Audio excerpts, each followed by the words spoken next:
देखिए, बहुत ज़्यादा उत्साह आज जनता में है। इस गठबंधन का इंतज़ार लोगों का था। जितने भी भाजपा शासित राज्य हैं उनमें यही हाल है। तो भ्रष्टाचार की बात तो भारतीय जनता पार्टी को नहीं। अभी उत्तर प्रदेश में इतनी बड़ी घटना हुई है, जो पेपर लीक का मामला हुआ है, तो आपका जो पुलिस भर्ती का पेपर है उसको कैंसिल कराना पड़ा, रद्द करना। तो ये दिखाता है कि भ्रष्टाचार कौन सी सरकार कर रही है, और हम पूरी तरह से तैयार हैं भाजपा को हराने के लिए। लेकिन भाजपा कह रही है समाजवादी पार्टी है, कांग्रेस भ्रष्टाचारी है, जनता और युवा हमारी गारंटी मोहर लगाएगा, मोदी की गारंटी काम कर रही है। बेरोजगारी का क्या हाल है, युवाओं की अगर बात करें, आज युवा सड़कों पे हैं। दिन रात हम देख रहे हैं, चाहे प्रयागराज हो चाहे लखनऊ हो, 40-45 साल में सबसे ज्यादा बेरोजगारी आज के समय में है। नहीं किया, वो जानते हैं कि जनता उन्हें बाहर का रास्ता दिखाने को तैयार है। ये दिखाता है कि भारतीय जनता पार्टी आज डरी हुई है, और क्योंकि वो इस देश में वो नेता हैं जिन्होंने लगातार युवाओं की बात उठाई है। आज युवा अगर किसी की तरफ देख रहा है तो वो राहुल गांधी जी हैं। आज युवाओं को पूरी उम्मीद है कि कांग्रेस की सरकार आएगी, राहुल जी की सरकार आएगी, तो युवाओं का भविष्य सुनिश्चित होगा। देख रहे होंगे लगातार युवा राहुल गांधी जी से मिलने आ रहे हैं हर दिन। तो युवाओं का आज जो रुझान है पूरी तरह से कांग्रेस पार्टी के साथ। तो मुझे लगता है कि बहुत तेजी से माहौल बदल रहा है, और भारतीय जनता पार्टी आज डरी हुई है, और क्योंकि वो जानती है कि उन्होंने कोई काम नहीं किया, वो जानते हैं कि मैम, जिस तरीके से भारत जोड़ो न्याय यात्रा अब उत्तर प्रदेश से समझ लीजिए अब उसका पड़ाव खत्म हो गया है, अब राजस्थान पहुंचने वाली, क्या लग रहा है जिस तरीके से गठबंधन हुआ है, बदलाव होगा? देखिए, बहुत ज़्यादा उत्साह आज जनता में है। इस गठबंधन का इंतज़ार लोगों का था, और लगातार इंडिया अलायंस जिस तरह से मजबूत हो रहा है, उससे जनता में आज भारी उत्साह है, और हम पूरी तरह से तैयार हैं भाजपा को हराने के लिए। लेकिन भाजपा कह रही है समाजवादी पार्टी है, कांग्रेस भ्रष्टाचारी है, तो 80-80 हमारा है। देखिए, कुछ भी कह सकते हैं। अभी उत्तर प्रदेश में इतनी बड़ी घटना हुई है, जो पेपर लीक का मामला हुआ है, और राहुल जी ने लगातार उसको उठाया, जिसके बाद की जो आपका जो पुलिस भर्ती का पेपर है उसको कैंसिल कराना पड़ा, रद्द करना पड़ा।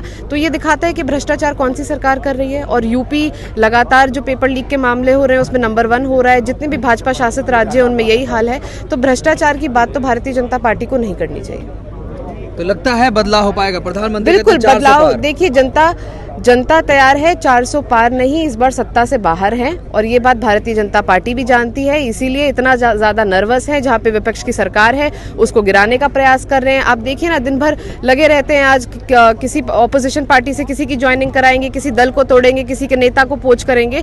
तो ये क्या कारण है? अगर आप इतने मजबूत है तो आपको कांग्रेस के लोगों की जरूरत क्यों है? तो आपको आरएलडी की जरूरत क्यों है? आपको तमाम विपक्ष के गठबंधन के लोगों की जरूरत क्यों है? ये दिखाता है कि भारतीय जनता पार्टी आज डरी हुई है, और क्योंकि वो जानती है कि उन्होंने कोई काम नहीं किया, वो जानते हैं कि जनता उन्हें बाहर का रास्ता दिखाने को तैयार है। लेकिन वो कह रहे हैं गरीब जनता और युवा हमारी गारंटी मोहर लगाएगा, मोदी की गारंटी काम कर रही है। देखिए, अगर उनको लगता है कि सिर्फ आप राशन बांटते रहेंगे और लोगों को गरीबी रेखा से नीचे करते रहेंगे, लेकिन जनता आपको सिर्फ उस बात पे वोट देती रहेगी, तो उनकी बहुत बड़ी गलती है। युवाओं की अगर बात करें, आज युवा सड़कों पे हैं। दिन रात हम देख रहे हैं, चाहे प्रयागराज हो चाहे लखनऊ हो, किस तरह से युवा आज प्रदर्शन कर रहे हैं। बेरोजगारी का क्या हाल है, 40-45 साल में सबसे ज्यादा बेरोजगारी आज के समय में है। और मैं ये मानती हूँ कि आज युवा अगर किसी की तरफ देख रहा है तो वो राहुल गांधी जी हैं।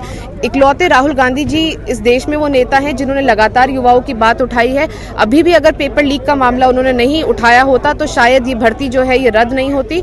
तो आज युवाओं को पूरी उम्मीद है कि कांग्रेस की सरकार आएगी, राहुल जी की सरकार आएगी, तो युवाओं का भविष्य सुनिश्चित होगा। लेकिन प्रधानमंत्री बनारस में बोलते हैं कि राहुल गांधी हमारे युवाओं को रसड़ी बोल रहे हैं। देखिए, सबसे दुर्भाग्यपूर्ण बात तो यही है कि जहाँ पे युवा इतने परेशान हैं, जहाँ पे युवाओं को नौकरी नहीं मिल रही है, पेपर भरते हैं, इतना दूर दूर से आते हैं, उसके बाद वो पेपर लीक हो जाता है, कैंसिल हो जाता है, वहाँ पे प्रधानमंत्री जी उनका कोई जवाब देने की बजाय राहुल गांधी जी पे अटैक कर रहे हैं। ये दिखाता है कि उनके पास अपनी गिनाने के लिए कोई उपलब्धि नहीं है।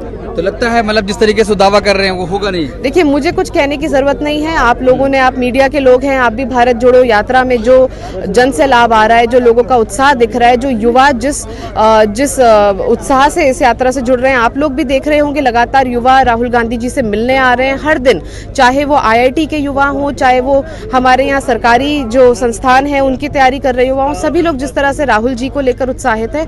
तो युवाओं का आज जो रुझान है पूरी तरह से कांग्रेस पार्टी के साथ। जिस तरीके से आज लोक दल भी आपके साथ आ गया और समाजवादी पार्टी, तो इससे क्या यूपी में समीकरण बन रहा है? देखिए, लोक दल साथ आया है। साथ ही साथ जो आरएलडी के भी लोग हैं, जो कि जो अभी जो बदलाव हुआ है, जो एनडीए की तरफ जयंत चौधरी जी गए हैं, उससे नाराज हैं। वो लोग भी इस गठबंधन के इंडिया अलायंस के पक्ष में हैं और बड़ी संख्या में आज वो लोग भी समर्थन में आए। समाजवादी पार्टी के कार्यकर्ता भी आज खुल के यात्रा से जुड़े हैं। तो मुझे लगता है कि बहुत तेजी से माहौल बदल रहा है और जनता इंतजार कर रही थी कि एक मजबूत विकल्प मिले जिसको चुनकर वो भारतीय जनता पार्टी को सत्ता से बाहर करे, और वो विकल्प मिल चुका है। एक तरफ किसान आंदोलन चल रहा है, प्रधानमंत्री कह रहे हैं किसानों को सम्मान हमने दिया, किसान सम्मान निधि मिली है, चौधरी चरण सिंह को भारत रत्न दे दिया। देखिए, सम्मान में दे रहे हैं वो लोग जो आपके जो रबर का जो पैलेट मार रहे हैं, जो आंसू गैस आसमान से टकरा रहे फेंक रहे हैं, जो उनकी हत्या की जा रही है, जो लाठी डंडे चल रहे हैं, तो यही सम्मान है जो भारतीय जनता पार्टी इस देश के किसानों को दे रही है। लेकिन जयंत चौधरी कह रहे हैं प्रधानमंत्री में उनकी छवि दिखती है।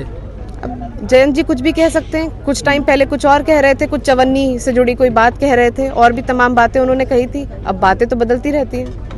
चलिए ठीक है, धन्यवाद। पंकुड़ी दीदी जिंदाबाद।